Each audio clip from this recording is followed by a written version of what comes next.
Hi, good morning. Welcome to the Business Spotlight. I'm here with Simon Jones from Financial Framework. How you doing, Simon? Yeah, really good, actually. Very good indeed. Good stuff. Thank you very much for joining us. If you could start us off, as we always do with every guest, telling us a little bit more about who it is that you are, what you do, how long you've been doing it for, please. Yeah, sure. I'm Simon Jones. I'm CEO of a company called Financial Framework Wealth and Estate Planning Limited.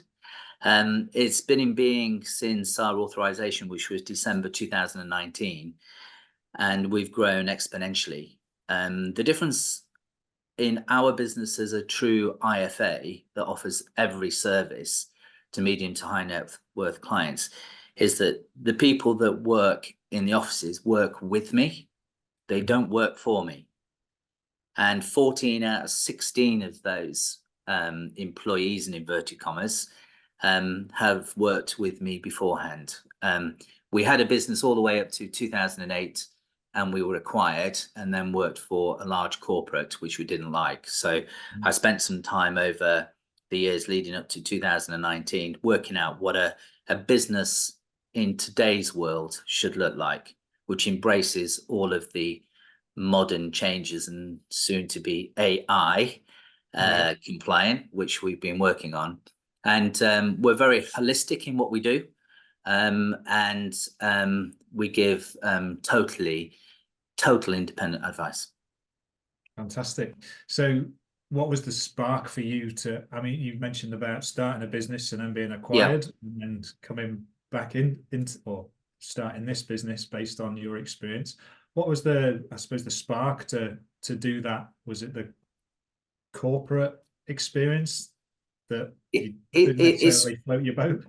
yeah, it's really for my wife and I to work together again, Mhm. to have more of a boutique Yeah. um, that sits above some of the other organizations that we've seen, um, to allow us the freedom to work in the way that we want to work. So it's not rigid in Mhm. terms of the training and competency schemes, how we work with people, um, allowing employees to take time off where they need it.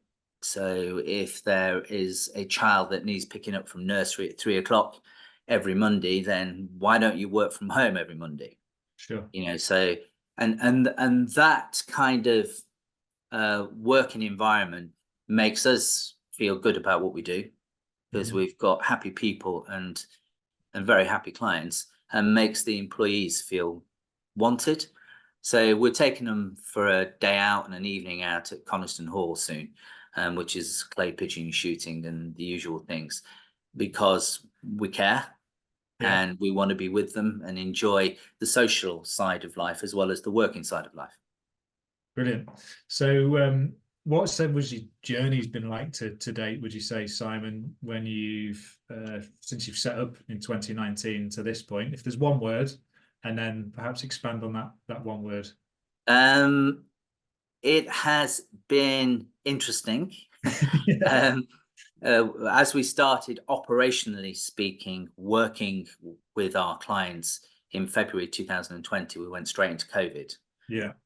So my head of research and what's called paraplanning, which is a bit like paralegal, but a bit more, and the head of operations were both sat at home, one in bed with a laptop and one with his winter jacket on, and not feeling very good. And I'm thinking, how's this going to work? Because I've now nobody in the office. But somehow, in that first 3 months, we managed to make some profit. Mhm. Not sure how. And I think what it's taught us, when I say interesting, is the different ways and mediums of being in touch with clients. So where we might have done the odd Zoom call, Zoom and Teams has been a blessing. And Yeah. actually, we were surprised how many of our clients like that way of talking to you, because they can jump on a Zoom as we've done, Yeah. and have a really good in-depth conversation, which can be recorded. Yeah. And then there's a reference point back. Everyone's got Yeah, a sure. clarity on exactly what was said. And yeah, I wholeheartedly agree. There's a lot of value in it. Now you can transcribe and get AI kind of sitting in on you Yeah. your calls, and there's all sorts of fascinating ways that have developed since that time period, which for some was I know, speaking to a lot of business owners, some it kind of accelerated their business, and for others it really did reduce their business, and there's some winners, some losers. But I think off the back of it, there's been a lot of lessons and a lot of experience that can be used to improve things going forward. Yeah, I So agree. looking at your business going forward, then what does the future look like, and what are your challenges, what are your opportunities that you've got? Yeah, that's a very good question. The challenges are making sure that we have everybody doing the right thing at the right time. When I said I went into this to set up a boutique, the idea was we'd have a few people. We've now got 16. Unfortunately, I can't stop buying the odd small business here and there when I think it's the right fit for who we Yeah. are and what we do, and we will continue to do that. I think the next 2-year period will be very much focusing on what AI delivers. I don't see it as being a replacement. I see it as being an enhancement to our service. We have a portal, so we need to build on that. We need to give our clients more access. We're very good at doing reviews on a regular basis. And I think we need to go through a small segmentation exercise over the next 2 years in terms of who we can look after and what we can do for them. So that's kind of the bigger picture stuff. Below that, there's a lot of granular information that we need to wade through to get to that point. Fantastic. So lots to be done. Have you got an end goal as to where you're going? Was there a time frame on it? There isn't really. I think there'll be a natural conclusion, if that makes sense. So, I'm 65 in 2 years, and my wife will be 60 in 2 years. So the idea was that we would always have a succession plan. And the succession plan is our daughter, Francesca, the tennis player. So, I mean, if she goes and wins Wimbledon in the next 2 years, she won't want to come and help us run a financial services business, and she'll have more money than we could ever. There might be a few more demands on her time if she wins. Well, yeah, she'll be all over the shop. But I mean, if that happens in the next 2 or 3 years, fantastic. That might change the way we view the succession plan. We've got a couple of very young people. Well, nearly everybody's young to me nowadays, but a few young people who I've been coaching to do bigger things in the future. And we very much train from the office. And so we're helping people get to chartered status, but also in terms of management ability, giving them more to do and then monitoring how they perform. Sure. Fantastic. So with all the experience that you've got, and it sounds, it's interesting listening to your kind of personal, I suppose, desires for the business when you're setting it up and marrying it with the professional kind of goals that you have for yourself and your staff and the business. What's the biggest lesson that you've learned over your course of your business journey that you would say is the biggest one that you could share for the benefit of people watching? The biggest lesson, I think, is the ability to listen to what people have to say to you, as opposed to sitting in front of them with something that is pre-prepared, and to have a lot of flow in the meetings you have, either with your clients or your staff. I'm not very client orientated nowadays because I spend most of my time working on the business rather than in it. And I think to listen to what people have to say and to be absolutely sure of what they want to get out of any meeting. I think we're all too keen sometimes to write down an agenda and this is what I need from this meeting, but actually the agenda should be given to the client or to the employee and ask them what they want to see from this meeting.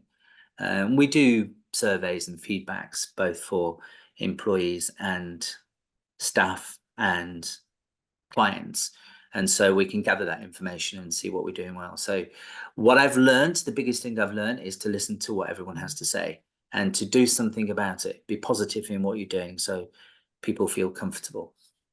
Fantastic. It's a great lesson shared there, and something that definitely resonates here as well in terms of, well, fundamentally on a sales process, on a sales side. Helping people to buy that kind of thing and understanding what their needs and wants are. And also there's a quote I heard the other day that if you don't listen, you'll never have anything to say because you're not. Yeah, that's true. Things up. You got to listen in order to add value to your own knowledge, I guess. Yeah, no, I agree. Good stuff. Thank you for that share. So in terms of your inspiration then, and what inspires you to get out of bed and do what you do, can I hazard a guess, because of some of the things you've already said about the reasons why you wanted to set up the business, but in your own words on inspiration, what is it that makes you do what you want to do? Excellent feedback from people about what we do. That inspires me. Seeing the business go in a positive direction inspires me, and being able to take the time out when you've put so much effort in to go and fly to Barcelona and watch your daughter train, to take the time out to go and see her in South America, and having a platform that you've built that enables you to have that freedom and the flexibility. So I'm inspired by that. So what am I going to be doing in end of November? Well, I'm probably going to be in Argentina. Would I have been in Argentina 5 years ago? No, I wouldn't have been able to leave the business. Whereas now I'm inspired by the fact that the business can run itself in so many ways because people understand what's required of them. And I have, with my wife, the freedom to jump on that plane and have some time in places I never thought I'd go to. I think the next visit is to Peru. So, would I have thought of going to Peru? No. And to It's be a able to get Paddington there, Bear thing. because there's many business owners that would aspire to get to the point that you've got to, able to travel and watch your daughter play tennis and those kind of things.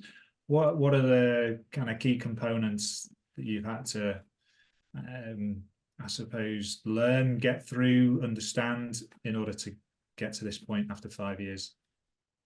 I think from a pure business perspective, is understanding where the numbers are. So if you grow a business, making sure that you fully cover all your overheads, and that when you disappear for 2 to 3 weeks, the business is sustainable, and sustainable without you necessarily always being there. And I think that's a very key component of how we feel about what we do. Maybe there'll come a point where we don't take on any new clients. Not sure when that would be, because we get lots of clients referred to us and you never say no. So, and particularly if they come from an introducer, such as an accountant, as an example, you want to give the right service. Sure. Good stuff. Good share. Thank you very much. And in terms of advice to anybody starting a business, what would be the best piece of advice you could give to them? Best piece of advice I could give is make sure you bring in the right people. And if you possibly can bring in people you already know, because you've got a track record with them, even better. It's not about saving recruitment fees. It's about the synergy. Sure. Of knowing someone who walks through the door and you're laughing with them the moment they sit down because you've got a rapport. And making sure that you've got 6 to 12 months expenses, forecast expenses in your piggy bank. Because if you don't and something goes awry, it's very difficult to turn that ship around, depending on what it is. So if you understand the costs of your business, which we do, helps if your wife's an ex-auditor, so that helps. Trying to get a new car out of it isn't always easy. Having the right team, though, synergies. And I think that's really important, that you're monitoring what you do as you move along as well. So in the early stages, when you set up, make sure you've got all your setup costs covered. You bring in the right people for the right functions at the right time. We had lots of phone calls of past employees who said, "Can I come and join you now?" And I go, "Well, I really want you in the business, but we have to wait 3 to 6 months to do that. But then you'll be the first on my phone to dial, because we want you in the business." And I think those 3 components of starting a business are really essential. Great stuff. Another good share. Thank you very much, Simon. So then lastly, in terms of any latest news about what you're up to, or even if it's a case of sharing your website where people can find out more about you, what you do, and get in touch if they'd like to, feel free to do that now. Yeah, well, websites, www.financialframework.co.uk. People can ring me whenever they want. If I can give the phone number, if that's okay, it's 07500 830 545. And I will point them in the right direction. If it isn't me they need to speak to, then I can make sure they speak to the right person. Fantastic. I'll make sure we share the phone number as well on the link that we share on LinkedIn. Simon, it's been an absolute pleasure talking with you. Thank you for sharing. Yes, thank all you. And I wish you all the best for the future success of the business and the succession planning. Thank you very much.